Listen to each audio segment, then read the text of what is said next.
I'm Spencer, I'm Sean. and this is The Itch, and we're here to review The Legend of Zelda Triforce Heroes. Yeah.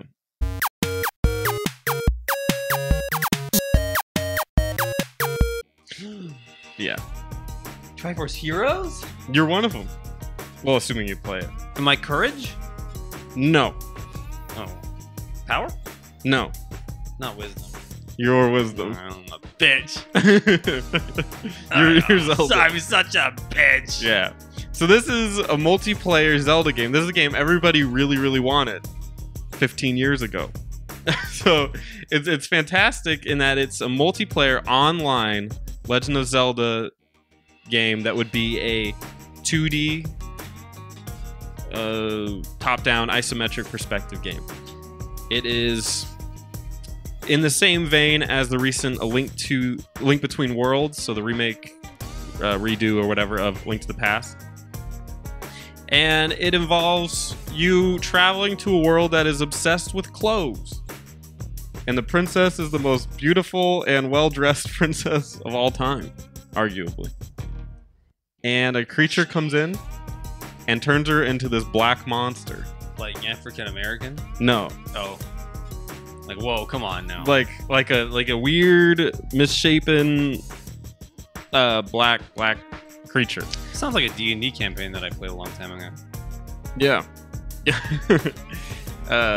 And what happens is it's up to you guys, you and your friends, to go through this world called the Drablands. There's a lot of clothing jokes. Okay. A lot of clothing innuendo and A lot jokes. about clothing. Yeah.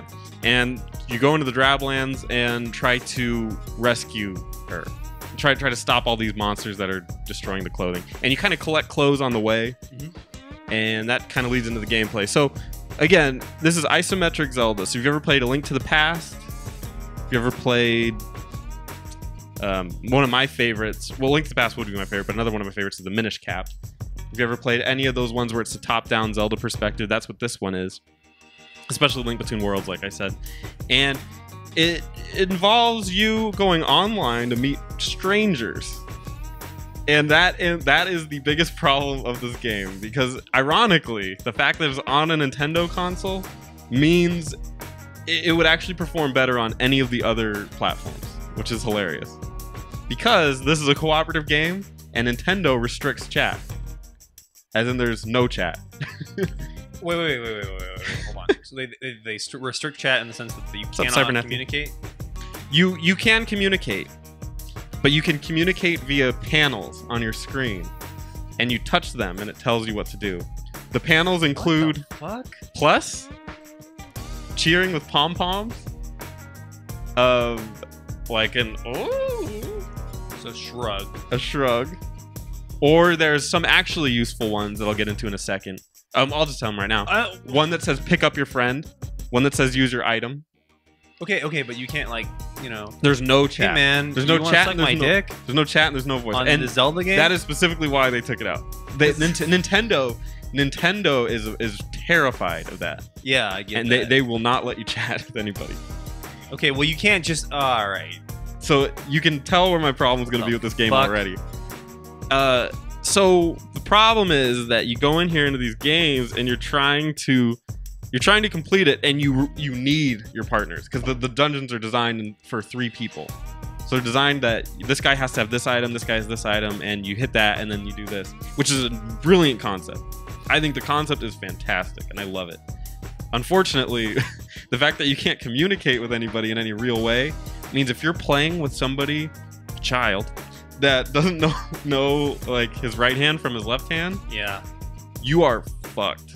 Well, you know, I think this is a problem that's follows Nintendo around everywhere, right? Like, yeah. This is an issue that they have with every fucking online media. I mean, look at, like, Smash Brothers. Okay, so in order to talk shit to people when I play Smash Brothers and beat the shit out of kids, because you do, I have to type in my name, and I have a couple of names, like cunt, or bitch, or suck with a S-U-K, M, DK. Suck my dick.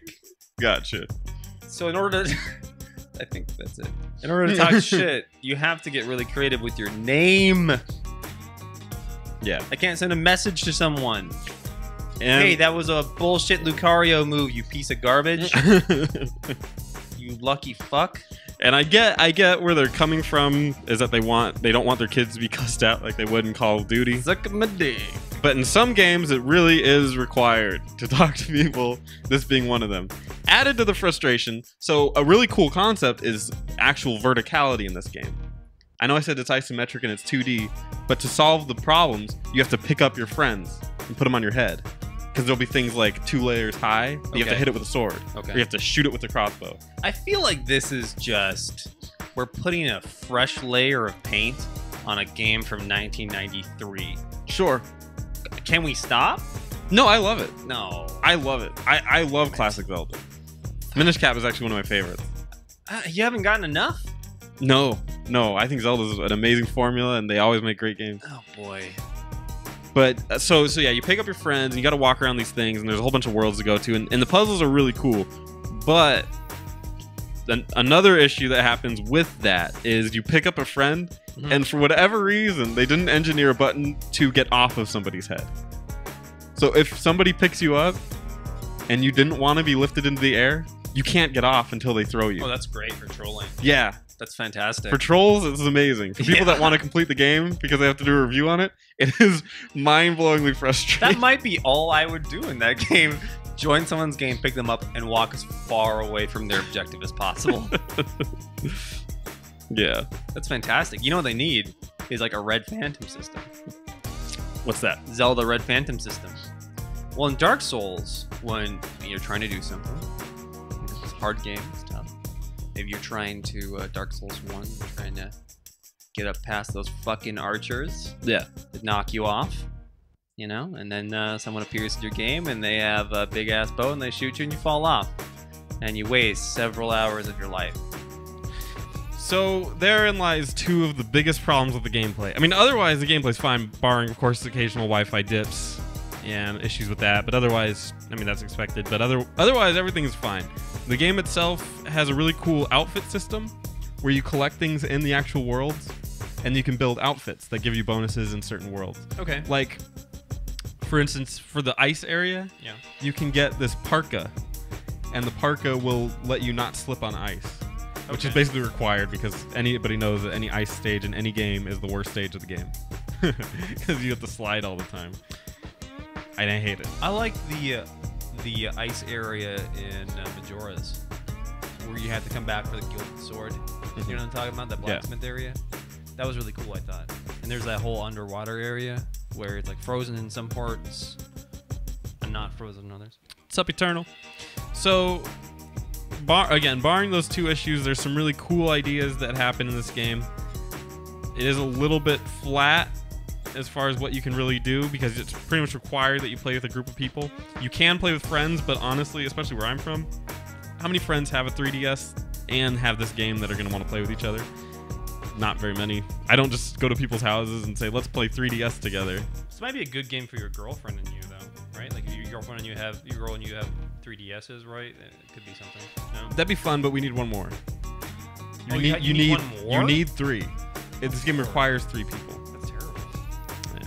Why? It does have a single player option, but you have to switch between the 3 people, and it is horrible. Like, there's no point in even jumping into it because it's impossible to play.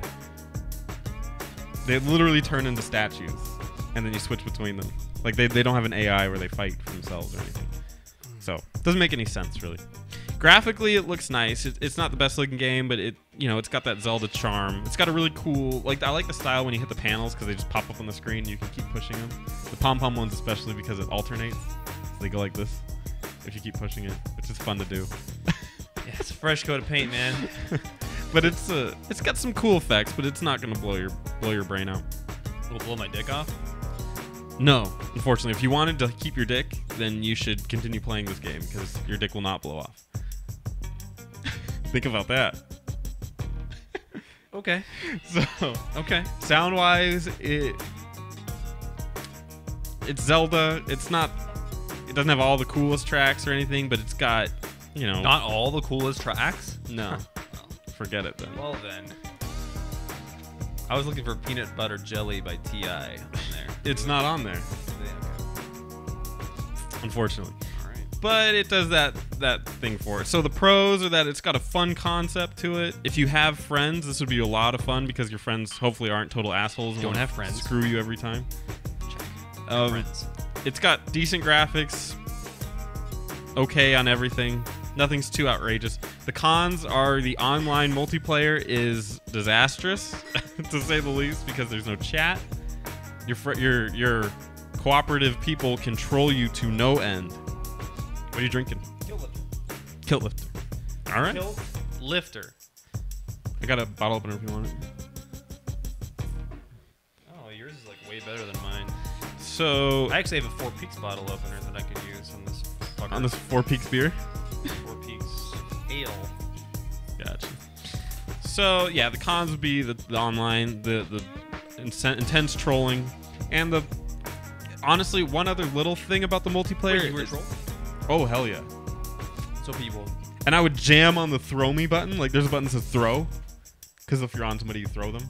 And he would pick me up, and I would jam on throw for like a solid minute, and he would not throw me. And I was just so angry. I see. I was so angry. Could you log? You can log out and start over, but you have to log out and start over. That's literally the only way to get around it. But the other problem is that when you're trying to finish an area, you have essentially 4 choices. You'll have like the fire area, volcano, and then there's 4 different maps you can play, and each one has 4 levels in it. So you go into each one, and as soon as you beat it, you basically check it off, and then you can go to the next area. Okay. But when you go online, it's a roulette of everyone's choices. So Okay. I'll Say it's pick. like chat roulette. I would say it's like chat roulette, a bunch of dicks. Okay. And I get it. so you'll all pick which part of that level you want to do, which stage of it, Yeah. and it does a roulette between them, which is fine, except if you only need one level in there, you might have to play it like 4 times. Have you noticed that there's? Well, I don't know. I guess I didn't play the newest Pokemon, but I'm like, that kind of sounds like a good Pokemon game. Yeah, actually, that doesn't sound like a bad Pokemon game, because you could take your Pokemon that you want to level and put them in through a little pace with other people, and Yeah. that doesn't sound bad, actually. At the very least, you'd have someone walk around with you, maybe get into double team fights, whatever, doubles. That'd be tight. I wouldn't mind that. I'd be down. I'd be okay with that. Even though I complain about fresh coats of paint and shit on 1993 games. Was it 93? Can someone near your computer look that up? Was it 93 when Link to the Past came out? I don't know. That's a good question. Check it out. I feel like that was it. That was the year. Wait, 93? I was in 4th grade. Yeah. Can't remember. So, do I recommend it? Maybe earlier. No, I don't recommend it. If you can get it for like $10, which you never will because it's a Nintendo property. But if you get it for $10 and you have friends that want to play it, it would be a lot of fun that way. But if you're expecting the online experience to be awesome, it's quite a slog, I will say. A slog. A slog. Coleslaw. It's quite a coleslaw. So, I'm Spencer. I'm Sean. This is the Edge. Thanks for watching. Hey, thanks for watching. Be sure to give this video a like and comment below. We do videos including quizzes every Tuesday and a podcast every Friday. Check us out on twitch.tv/thisistheitch and theitchnetwork.com, where you can check out links to our podcast and our friends at Does This Game Suck? If you have any questions or topics for us, email us at theshow@theitchnetwork.com. And don't forget, we do new videos every week.